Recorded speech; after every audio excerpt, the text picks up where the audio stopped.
Richard White, Canon for Mission and Evangelism here at Liverpool Cathedral, which really is focusing on reaching out from the cathedral, but more and more that's being done through multiplying congregations.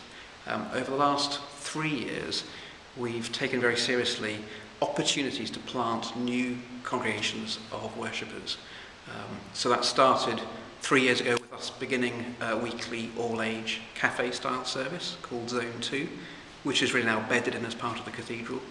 And then from that, helping some other churches who are interested in starting something similar themselves. So one parish in South Liverpool started something similar, which recently had its first birthday. So that's been tremendously exciting. Then, to our amazement, we suddenly had an influx of people from Iran, and we've started an Iranian congregation a year ago called Sepas, which is the Persian word for Thanksgiving.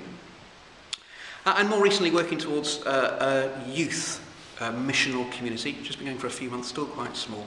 But through that process, really excitingly, the cathedral, the dean and the chapter have committed ourselves to the fact that this is core business for us as a cathedral. And that's now coming together with a similar emphasis in Liverpool diocese in something new and really exciting called the Joshua Centre for Pioneer Ministry, which gets underway early in 2015. So it's a partnership between cathedral and diocese. Liverpool diocese, I think, is quite well known for taking pioneer ministry really seriously. We've got a permission-giving attitude as a diocese. We're willing to take risks, recognising that right across the diocese, in every parish, actually a pioneering mindset is going to be needed. So there's that kind of a culture across the diocese, and because that's bedded in, we recognise that there are, broadly speaking, 3 kinds of groups of people who are doing pioneer ministry. There's, at one end of the spectrum, there's the challenge for every parish to think in a pioneer way. You know, the old days of Christendom are long gone. Every parish, every vicar, in one sense, is a pioneer. And the diocese is absolutely committed to resourcing and supporting that. Other end of the spectrum would be people who are right out on the edge. So pioneers who are working to build bridges with people who might be a million miles away from the church. And hopefully one day they will be part of a worshipping community, but that might be quite a long process. And then the third group is people who are working to plant new congregations, new groups of worshippers who are growing as disciples. And so you could call that multiplying congregations, the same emphasis as what's been happening here at the cathedral. So specifically focus on that third group, not trying to cover all of Liverpool's pioneer ministry, but specifically focused on multiplying congregations. Congregation could be a new church, could be a new community, could be a new congregation within a church. Cathedral and diocese are coming together in a partnership, forming this umbrella, trying to give support to that, called the Joshua Centre. So as we've thought, what should be the emphasis of this Joshua Centre? What does it mean to continue the kind of culture that's been established, and at the same time to offer the sort of support that's needed to then consolidate and go on into the next phase? We reckon there are 4 core values that need to be seen in every new congregation if it's going to be sustained and have the kind of life we want it to. Actually, they're 4 core values you'd want in any church, but that means for a new church or congregation to show these is going to be essential. And conveniently, they start with the letters C-O-R-E, 4 core values. So first of all, Christ-centred. That might seem really obvious, but there's a danger that it could be about how to prop up the reputation of Liverpool diocese, or a particular parish, or this cafe church, or the Joshua Centre. And we're saying, no, this is about making Jesus more famous. This is about making disciples of Jesus and helping to keep that as the very heart of it. So that's the C. The O is about being open and accountable. So the diocese has really been quite radical in giving permission, in taking risks, in having a go-for-it mentality. And with that comes quite a radical expectation of openness and accountability. So that someone who is planting something new in the far reaches of the diocese or amongst a very different group of people can feel like, actually what I'm doing matters. I've not just been given permission and then left to it. There's a healthy sense of accountability there where I'm connected back to the centre, But it's a two-way thing, that actually I am also holding the centre accountable. I am saying to the diocese, great, you said go and do this, but where's the ongoing support? I'm floundering here, or I need help here. So that two-way openness and accountability, that's the O. The R kind of flows naturally from that and is about being relationally supported.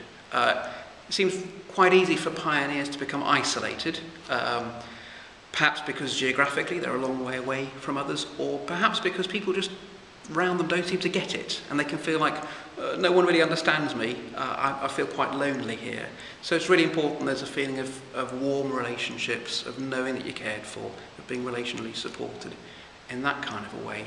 And then the E, the fourth one, is about being evangelistic. Again, hopefully that goes without saying.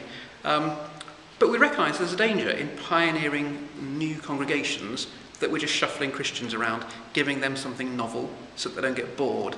And that's not the point. That's not why we're doing it. We're doing it to reach people who currently are not part of the church. We recognise there are a couple of things that people might misunderstand from the name, the Joshua Centre. First of all, centre could sound like a building, and it's not at the heart of a building. It's a centre of attention, a centre of support, a hub, if you like. So there are plans down the road for it to be housed in a new build we've got planned, but that's not the meaning of centre. Really important to be clear about that. Secondly, it's absolutely not trying to take the place of or compete with lots of the other networks and support that's out there. It's not an academic centre. It's not trying to replace a lot of the national networks. This is very much on the ground in Liverpool Diocese with the churches and leaders who are part of Liverpool Diocese, saying, what does it mean for us as a diocese and as a cathedral to offer the kind of support that's needed to go into the next phase? So it's not a building. What it is, and the way we're imagining it emerging, is based on 3 different levels of involvement. And just like core is hopefully easy to remember, we've got 3 C's to make those easy to remember. So the first C is conversation, that a parish or a team or a leader might say, I think there might be a possibility here to plant something new. Is that a good idea? So we've got this new group of people who've suddenly turned up, or we've got an estate that we don't seem to be making a dent into, or new housing going up there, whatever it is. And so we want to offer that kind of a conversation, a bit like consultancy, but there's much more of a relationship because we're in this diocese together, we're kind of in the same area, we know each other.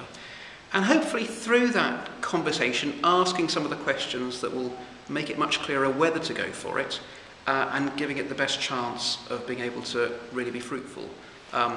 It's very easy when we hear about different models out there to think, okay, well, we'll just copy what they're doing, put a date in the diary, we'll start it then. And that might work, but we think it'll have much more chance of being fruitful if we go through that kind of process of saying, well, why would we do this? What's the vision? How are we going to reach people? Who are the team? Then let's start making the practical plans. So that's conversation. We're really hoping that some people, some groups through the conversation will say, yes, we're going to go for it. And that would then move to the second C, the second circle, which we're calling commitment. And that will be where a leader has a team and says, right, we're going to start this new congregation. They will have the opportunity to become an associate of the Joshua Centre. And by being an associate, we as Cathedral and Diocese would commit to a support package for them so that those 4 core values can really be lived out, can be encouraged, can be nurtured. So that would mean the leader is invited to be part of a small group of other pioneer leaders with a mentor who's a bit further down the road, helping them in that process. It would mean some one-to-one coaching for them.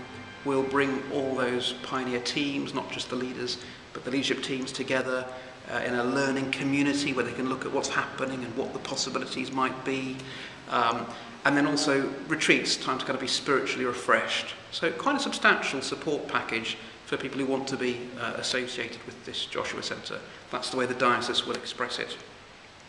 That's quite ambitious. So to make that happen, the third circle, at the very centre of it, is covenant. There'll be a small group of people, I think, who will covenant each year to make this happen, to give away their own experience and their own time and energy to resource it in this kind of way. People who are commissioned by the Bishop of Liverpool, people who aren't experts and know all the answers, but they've got some miles under their belt. They've had a go, they've learned some things, and we recognise there's a level of expertise there. And so they will be commissioned by the bishop as fellows of the Joshua Centre to lead those groups of leaders, to help people through the conversation, to make the rest of it happen.